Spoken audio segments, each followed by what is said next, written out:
खबर सीरिया से, असद दमिश्क छोड़कर निकले, पश्चिमी मीडिया का दावा है। रूस या तेहरान जा सकते हैं असद, पश्चिमी मीडिया का ये दावा है।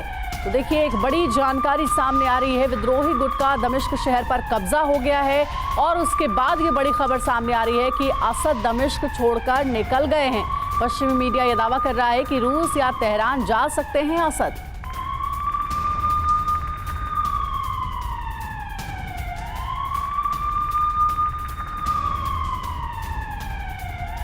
तो ये बड़ी जानकारी मिल रही है, दमिश्क पर कब्जे की जंग चल रही है जिसमें विद्रोही गुट ने अपना कब्जा कर लिया है। पूरे इलाके की नाकेबंदी कर दी गई है और इस बीच एक बड़ी जानकारी है कि असद सरकार को गिराने के बाद असद दमिश्क छोड़कर निकल गए हैं। विद्रोही गुट ने असद सरकार को गिरा दिया है और उसके बाद असद किसी तरह से दमिश्क छोड़ करके भाग गए हैं। रूस या तेहरान जा सकते हैं असद, ये जानकारी पश्चिमी मीडिया के हवाले से आपको दे रहे हैं। विद्रोही गुट का दमिश्क शहर पर कब्जा हो गया है और अब राजधानी दमिश्क पर कब्जे के ऐलान के साथ विद्रोही गुट ने नाकेबंदी कर दी है पूरे इलाके की।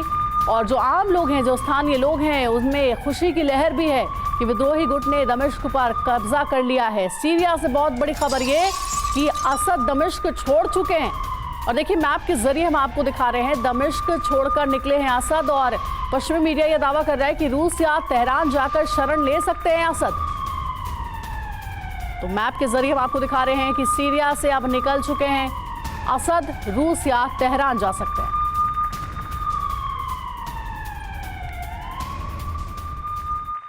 तो देखिए इस वक्त की सबसे बड़ी खबर है और कुछ देर पहले हमने आपको बताया था कि कभी भी असद, बशर अल असद दमिश्क छोड़कर, सीरिया छोड़कर जा सकते हैं और ये बड़ी खबर है। रूसी कार्गो विमान से असद सीरिया से निकल गए हैं।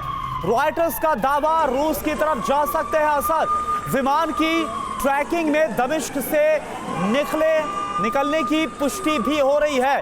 तो ये देखिए आपको बता दें, क्योंकि विद्रोहियों ने दमिश्क पर कब्जा कर लिया है और ऐसे में कुछ देर पहले ही हमने इस बात का अंदेशा भी जाहिर किया था कि संभव है कि अब असद वहां से बाहर जा सकते हैं।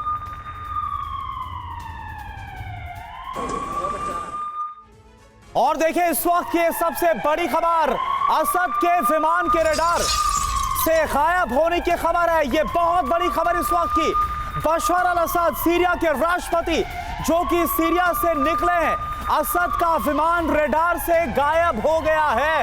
ये पश्चिमी मीडिया का बड़ा दावा और इस तरह से रडार से गायब होने के बाद तमाम जो अंदेशा है वो जाहिर किया जा रहा है कि आखिर ऐसा कैसे हो गया। ये इस वक्त की बहुत बड़ी खबर, बशर असद जो कि दमिश्क से रवाना हो गए हैं, इस वक्त की बड़ी खबर है। विमान के जरिए वहां से भाग निकले और अब यह खबर आ रही है कि असद का विमान रडार से गायब हो गया है।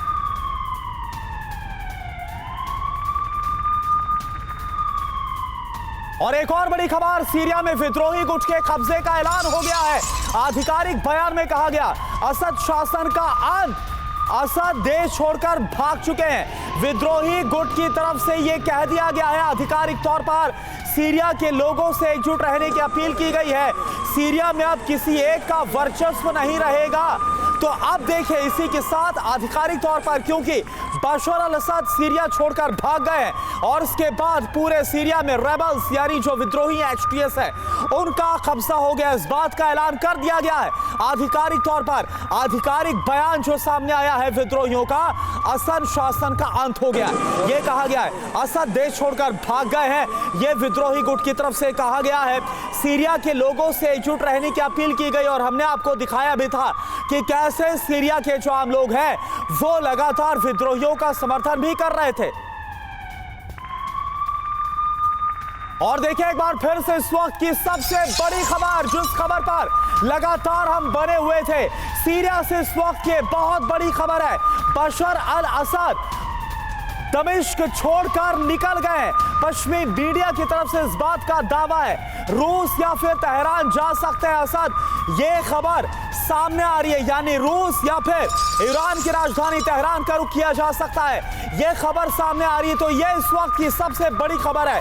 लगातार टीवी9 भारतवर्ष के बड़ी कवरेज सीरिया के हालात पर बनी हुई है और यह इस वक्त की बड़ी खबर रॉयटर्स के हवाले से यह कहा गया है कि ट्रैकिंग में दमिश्क से निकलने की पुष्टि हुई है। है। जिस विमान से निकले हैं उसकी ट्रैकिंग की गई और दमिश्क से निकल गए बशर असद।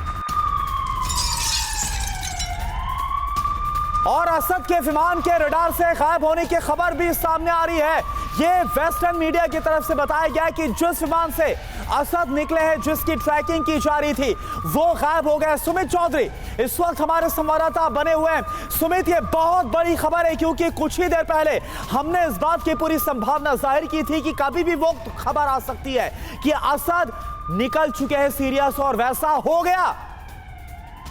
देखो ना, बहुत बड़ी खबर इसलिए है क्योंकि लगातार असद के ऊपर जो दबाव था, जो लगातार उन पर प्रेशर आ रहा था, वो बहुत बड़ा था। अभी कहा यह जा रहा है कि रशियन IL-76, हालांकि ये पॉसिबिलिटी भी हो सकती है कि वो जमीन के रास्ते या दूसरे इलाकों से भी निकल सकते हैं, लेकिन कहा यही जा रहा है कि रशियन IL-76 एक ट्रांसपोर्टर विमान के जरिए वो इलाके से निकल चुके हैं। अब वो खबरें लगातार कई इंटरनेशनल मीडिया हाउसेस से बताई जा रही हैं कि असद के लिए कई बड़े इंतजाम रशिया की तरफ से किए गए थे।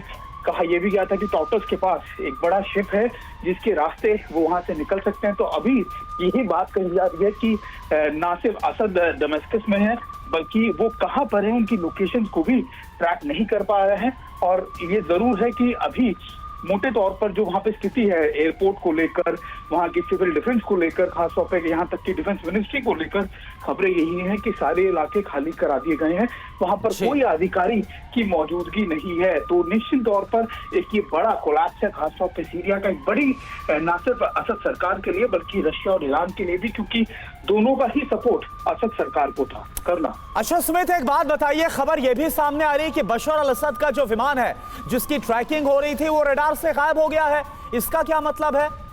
देखिए करुणा, अक्सर क्या होता है कि जब आप ऐसे किसी मिशन पे होते हैं जिसको क्लासिफाइड रखा जाता है या फिर उसके बारे में जानकारी नहीं देनी होती है, तो उसके जो GPS है या फिर आप कह सकते हैं उसके जो दूसरे रडार या कम्युनिकेशन सैटेलाइट्स हैं या फिर उसके जो सिस्टम्स हैं वो ऑफ कर दिए जाते हैं ताकि उसकी लोकेशन या उसके बारे में किसी को जानकारी ना मिले, क्योंकि हो सकता है कि वही जानकारी दूसरे ऑर्गेनाइजेशन या दूसरे एनिमी भी लगातार ट्रेस कर रहे हो और ऐसे में बड़ा खतरा बना रहता है। तो निश्चित तौर पर हमेशा ऐसा किया जाता है, लेकिन मैं आपको ये भी बता दूं कि ये एक पॉसिबिलिटी नहीं हो सकती कि सिर्फ और सिर्फ एक ही विमान से वो निकलेंगे। कई मल्टीपल सोर्सेज होते हैं और जब तक वो शख्स निकल नहीं जाता उसके बारे में सिर्फ और सिर्फ उस शख्स और उसके क्लोज या फिर आप कह सकते हैं बहुत ही क्लोज सुरक्षा अधिकारी को ही पता होता है, अदरवाइज इसके बारे में जानकारी साझा नहीं की जाती। लेकिन अभी क्योंकि वहां पर एक तरीके का नो फ्लाइंग जोन क्रिएट कर दिया गया है, सीरिया में कोई फ्लाइट नहीं उड़ रही है, ज्यादातर फ्लाइट कल रात तक ही उड़ पाई थी।